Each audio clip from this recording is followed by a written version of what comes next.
have a confession to make because you don't want to accidentally go there. Am I being too negative here? No, I want you to be safe. I want you to have the best possible trip. And this is just to make sure that that can happen for you. Hello, travel lovers. Welcome back to A Wanderlust for Life, the channel that shows you European gems through food and memorable experiences. Today, though, I'm going to give you some advice. Yeah, I do that sometimes too. These are 8 mistakes tourists make in Amsterdam. Let's jump right in. If you're planning a visit to Amsterdam, I am so excited for you. Seriously, it is an amazing city. Definitely get off the tourist path a little bit once you have some time, but it is absolutely awesome. And I have so many videos about Amsterdam. I will link them down below for you so you can just binge on them whenever you have time and get inspired to see so much more of the city. But this is like more what not to do in Amsterdam. So the first one is gonna be, don't walk in the bike lane, guys. Don't do it. Typically, the bike lane in Amsterdam is like red pavement. If you see red pavement, just stay off or watch what other people are doing, but don't do that. Cycling in Amsterdam is a form of transportation. It's not typically for leisure, although of course some people do that, but it is a way to get from point A to point B, and it is a road for all intents and purposes. So do not walk on the red path, and you'll be good. And if you do, just be prepared for locals to be like yelling at you or pushing you out of the way because I've definitely seen both those things happen. Another mistake is thinking a coffee shop is a cafe. Yeah, so a coffee shop is where you go to do the thing that some people come to Amsterdam to do. So you'll probably figure it out by the smell, but just don't think a coffee shop is a cafe. If you want a cafe, you can go to a cafe or a restaurant or coffee house. Something like that is more what you're looking for if you're like Googling it or asking somebody, because you don't want to accidentally go there because, I mean, in my opinion, I've never done it and I find it very smelly and annoying even when people walk past me, but it is what it is. But just know that there is a difference. Renting a bike and not knowing the rules. Okay, if you've watched a lot of my videos, you already know I'm not a big fan of telling visitors to rent bikes here in Amsterdam, at least not in the city center. We have a lot of rules. The city center part with the rings of canals and stuff, there aren't a lot of traffic lights or anything, so you really have to understand how it all works. And I've also seen so many tourists ride bikes because they're told that's what you do here, and they're clearly not comfortable on a bike. So do not ride a bike if you do not know how to confidently ride a bike, and do not ride a bike if you don't learn the rules first. And that involves signaling so that people know when you're turning. That involves knowing where to cycle and how to cycle and what the road rules are. Am I being too negative here? No, I want you to be safe. I want you to have the best possible trip. And this is just to make sure that that can happen for you. A big mistake, and well, okay, I maybe wouldn't call it a mistake. I would say, how would I phrase this? Okay, yeah, it is a mistake. If you are here for multiple days, don't stay in the city center. If you're only here for a day, it's a long layover, whatever, yeah, cool. Do what you need to do.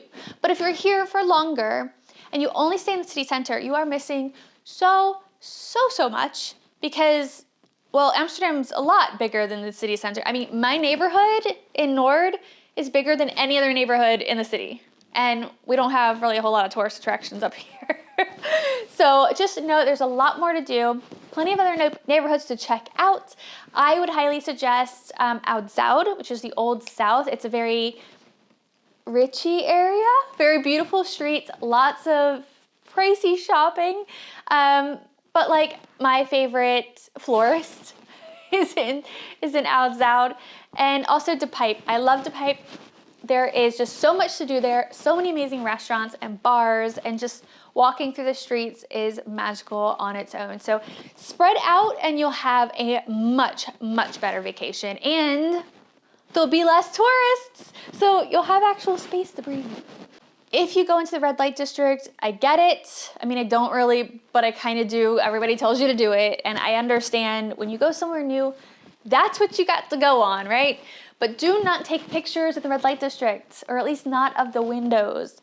There are people who will make sure you don't do that again. So be respectful. These are human beings doing their job, and they don't really need their face plastered all over the place. So just be a nice person and follow the rules and be respectful, please. If you plan on going to places like the Anne Frank House or even the Rijksmuseum, you'll probably want to pre-book tickets. Now, there are tickets available that I think come out the night before or the day of for the Anne Frank House, but you want to make sure that you go at the time that you want to go, and so you want to pre-book the tickets. I believe they open up a month prior, so you'll want to go ahead and do that as soon as it's available for you. But if you don't get tickets then, there is usually a time where you can go in as like a walk-in, but read the website for more information.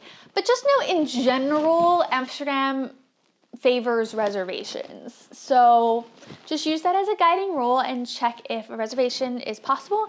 And if it is, it'll just make your life a lot easier, unless you're the kind of person who likes to fly by the seat of their pants, in which case, more power to you. That is not me. Not going to the Albertkerk Market. Okay, guys, I have a confession to make. So after I moved here and everyone's like, oh, go to the Albertkerk Market, go, go, go. And I mean, I've gone many, many, many times, but like at first I was like, oh, this is mostly a tourist trap. There's a lot of like, not high quality things. Like some of it's just very touristy, you know what I mean? And then some stores, it's just like they spill over from the storefront into the street for the Albertkerk Market. But I actually kind of love it, especially now. I don't know if a lot's changed, and y'all can tell me if it has, but I feel like there's a lot more food options and just in general options. But I mean, it is also kind of cool because you can go and buy your fabric for things, you can buy your flowers, you can buy your produce, you can buy your deodorant. That's what I mean about stores spilling out into the streets. But there's also so many different food options. Now I have a video, I will leave it linked up here for you, about a food tour just for the Albertkerk Market. And the sun just came out, guys. Hi! Yes. Take your self-guided food tour in the Albertkerk Market, but there's actually a lot more stands that have come up since that video. My video is mainly about the most Dutch things, but there are so many different options. I highly recommend walking through once and then going back and getting whatever you like. And honestly, like I just got some dumplings there and they were pretty dang cheap. So definitely worth a look. And if you want the right stroopwafel, definitely watch my video because there's only one that is the best on that street. Oh, and if you want tacos, there's an amazing taco place. I'll leave that link down below. I'm not sure how to phrase this one, but basically not packing correctly. I was gonna say not packing for sunny days, but then I was like, maybe people don't think it's gonna rain. So basically not packing correctly is a big mistake that people make. I mean, if you're packing light, I totally get it. Absolutely get it, but you want to make sure that you're comfortable. So even if you're not bringing like dress shoes and a dress outfit, that's fine. But I would definitely think layers and waterproof layers, probably. For instance, I have fallen in love with the Allbirds. There's like this wool pair of shoes recommended by my friends over at Honeymoon Always. And they live in Lisbon, so they don't really have to worry about rain as much as I do. But I've fallen in love with these, and they're not waterproof, but I don't worry about them getting wet as much. But they also look like regular sneakers, so I think that they're a great option, not sponsored or anything like that, but they're a great option for travel in general and just kind of having a consistent look while being prepared all the time. But definitely do layers. You can also, of course, buy things when you get here. The sun's coming back out again. Totally messing up the consistency of the lighting of this video.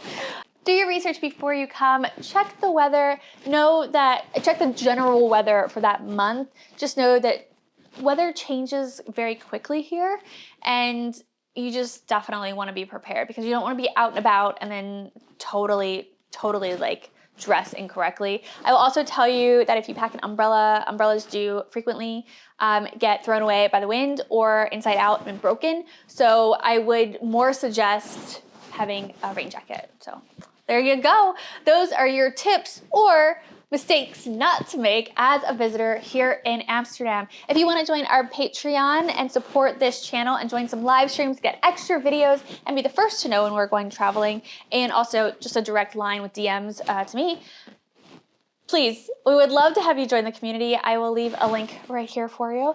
And if you aren't subscribed already, please go ahead and do that for more travel videos, travel tips, and insight into expat life. Thank you so much for watching, and I'll see you in the next one. Bye!